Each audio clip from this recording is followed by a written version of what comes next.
next up we have the Presto. The Presto, I think, is the second most hyped shoe out of the whole collection. I think it has a reason behind it. Again, it's a lot of details. This tongue is stitched instead of inside, but it's outside of the shoe. You want to talk about the material of the shoe as well, JP? Right. This shoe features a neoprene mesh material. I actually owned an original pair of Prestos back in the day.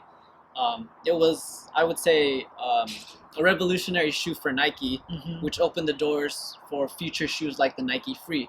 Because Nike marketed this shoe as a t-shirt for your foot. There we go. Because they just want, Nike's designers getting a lot of feedback from pro athletes. They just want a shoe they can just, like slippers. You can just slip on and just go.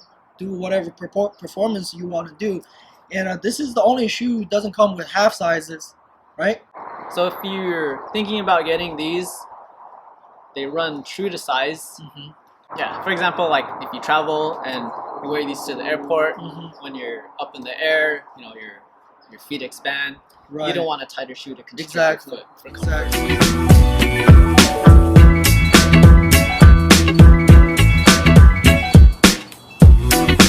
I used to say I was sincere. We have the Nike 2017 Hyperdunk. It features Nike's new foam technology, React Foam, which can also be found in upcoming running shoe releases from Nike. You might have seen these on the feet of Jordan Clarkson playing on foot during actual NBA game. The Nike Hyperdunk features a fly mesh upper and a little bit of fly knit around the eyelets. One of the things that stood out to me on this shoe was the strap that comes up over the top of the foot, which isn't found on regular Hyperdunks. It actually reminds me of the Nike Sock Dart. Yep, and it's the same rubber material. So JP, like one thing I noticed is around the toe box, Nike puts a kind of like rubber filling around the fly net. What do you think the reason behind it? Instead of just fly net, that's it. Why do they put an extra piece of rubber around? In my opinion, I think this shoe is more of a performance shoe, and I think Nike did that to provide athletes, basketball players, with some stability around the forefoot, top of the forefoot.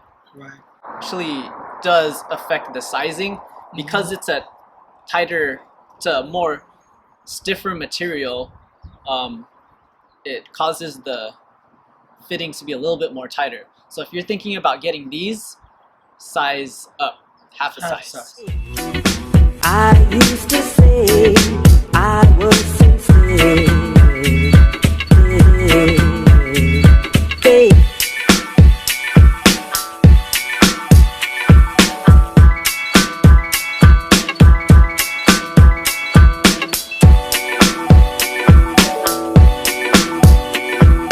Last we have the Nike Zoom Fly running shoe. This is actually a performance running shoe that features a foam midsole and a translucent fly mesh upper. So if you're wearing these, make sure your sock game's on point.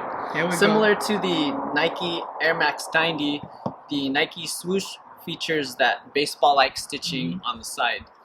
This shoe was made on the same platform as the Nike Vaporfly 4%, which Nike used in their project called Breaking 2, which was a campaign to have professional full marathon athletes break the 2-hour barrier, which has never been done before.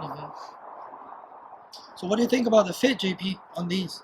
So at first I thought that initially when I put it on, it had a tight fit because of this translucent fly mesh material, but after wearing it for a couple minutes, the uppers actually form to your foot.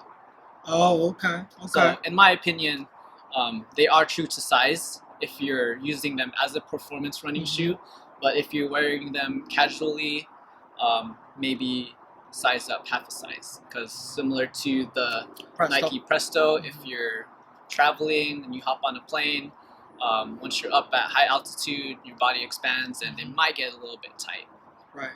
Awesome. All right. So last thing I want to talk about is actually the boxes, and again, the deconstructed theme is going throughout the whole shoe, and also the box. And on the Presto 90, Air Max 90, 97, and the Blazers, all the shoe boxes says Nike swoosh, and inside the box is when you buy Nike sportswear shoes, you will find this kind of boxes. So they've kind of flipped it like inside and out, right? Like inverted Right, box. right. So what's that box on your hand, JP? So this is the box to the Hyperdunks. Hyperdunks. For performance shoes like the Hyperdunk and the Zoom Fly, you will get the orange Nike box, which Right. is usually seen on Running shoes. performance shoes. Right, Running, right, basketball, right. training, like your Mhm. Metcons, Mhm. your Pegasus running shoes, or other Nike basketball shoes. Right.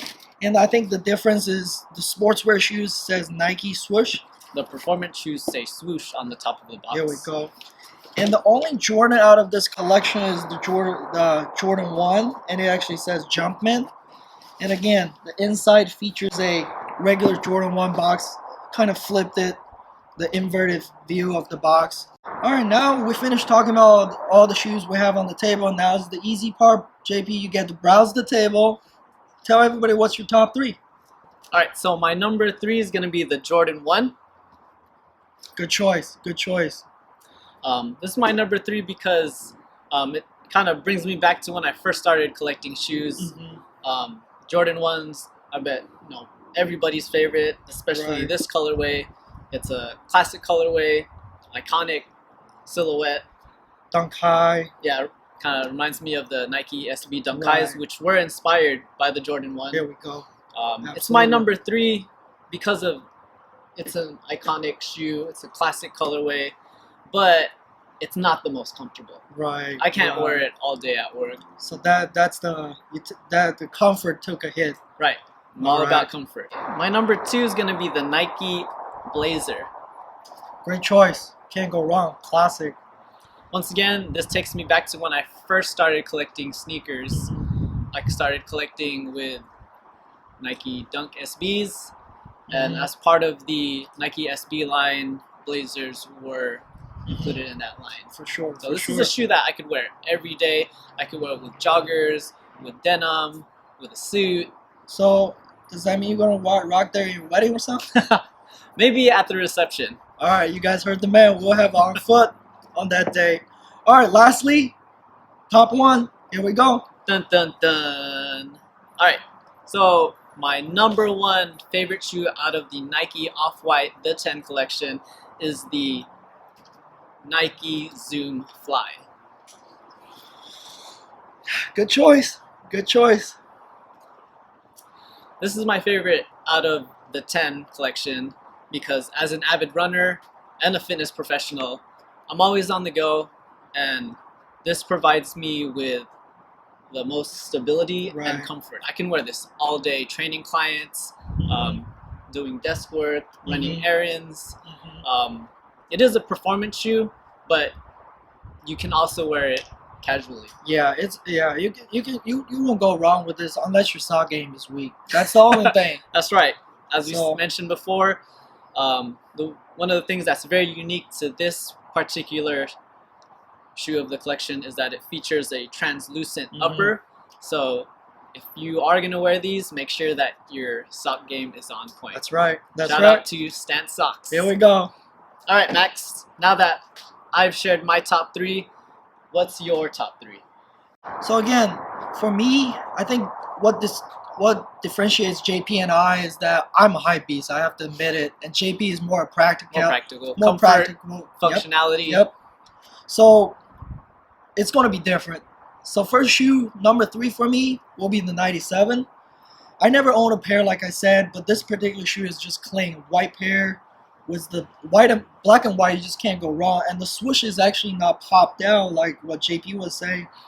And I think it's just printed on the side of the shoe, and it's just clean and easy to rock with anything, and it's not bulky. To me, it's just clean and Low profile. low profile. It's clean and easy to wear with anything. Number 3. So move on to number 2. Have to go with the J1. The hype is real. This shoe was the inspiration for Nike Dunks. Not for Nike Dunks and Jordan 1. We play basketball. We love basketball, and Jordan, of course, the GOAT. And Jordan 1, you just can't go wrong with it. And there's the classic Chicago colorway. Again, it didn't make my number 1. The comfort. You just can't. I can't imagine myself wearing this to Disneyland, walking the whole day, and my feet would be dying. You know. All right, here we go. Move on to number 1. All right, I have to go with the Presto.